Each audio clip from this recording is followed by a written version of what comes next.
yang beranggotakan Dwi Oktanadia Afifa dengan NPM 22350007.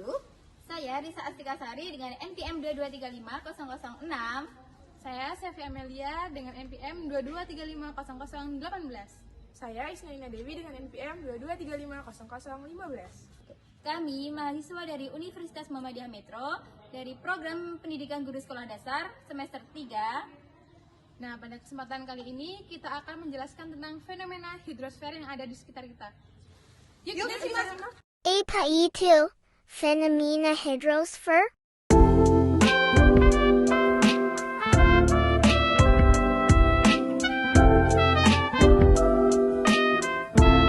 Fenomena hidrosfer. Ini ada sungai. Sungai biasanya disebut juga sebagai bengawan. Sungai adalah aliran air di permukaan besar dan berbentuk memanjang yang mengalir secara terus-menerus dari hulu atau sumber, kemudian menuju hilir atau muara. Sungai merupakan tempat mengalirnya air secara gravitasi menuju ke tempat yang lebih rendah. Arah aliran sungai sesuai dengan sifat air, mulai dari tempat yang tinggi ke tempat rendah. Sungai bermula dari gunung atau dataran tinggi menuju ke danau atau lautan. Perairan air laut. Perairan air laut ini adalah air asin yang bersumber dari permukaan bumi yang berada di laut. Laut merupakan wilayah permukaan bumi yang tertutup oleh air asin. Laut mempunyai beberapa peranan sebagai penyedia air di dunia dan juga sekaligus unsur utama di dalam proses siklus hidrologi. Pesisir. Pesisir merupakan permukaan bumi yang terletak antara pasang naik serta pasang surut, dan juga merupakan bagian dari daerah yang jadi batas wilayah antara wilayah daratan dengan wilayah pantai. Pantai adalah daerah di tepi perairan yang dipengaruhi oleh air pasang tertinggi dan surut terendah. Pantai merupakan batas antara wilayah yang bersifat daratan dengan wilayah yang bersifat lautan.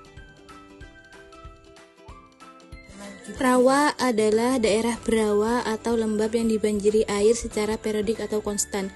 Fenomena hidrosfer ini melibatkan peran air dalam siklus hidrologi, di mana air bergerak melalui berbagai fase seperti evaporasi dari permukaan air, pembentukan awan, dan presipitasi. Rawa menjadi bagian penting dari hidrosfer karena memainkan peran kunci dalam menyimpan air, menyediakan habitat unik untuk flora dan fauna, serta mempengaruhi iklim lokal dengan mengatur aliran air dan mengurangi risiko banjir. Bendungan. Fenomena hidrosfer dalam konteks bendungan terkait dengan pembentukan, pengolahan, dan dampak dari struktur tersebut. Sebuah bendungan adalah suatu konstruksi yang dirancang untuk menahan dan mengontrol aliran air, menciptakan waduk atau kolam air yang dapat dimanfaatkan untuk keperluan seperti penyediaan air minum, irigasi, pembangkit listrik, dan pengendalian banjir. Astaga, nggak ada yang punya kuota. Sinyalku. Danau adalah badan air alami berukuran besar yang dikelilingi oleh daratan dan tidak berhubungan dengan laut.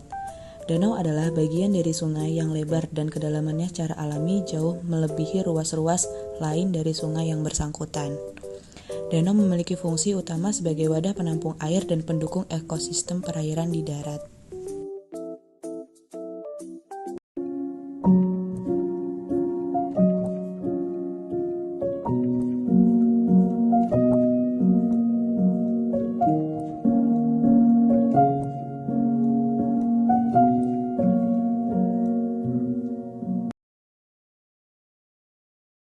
Nah, demikianlah tadi penjelasan mengenai fenomena hidrosfer yang terjadi di lingkungan sekitar kita.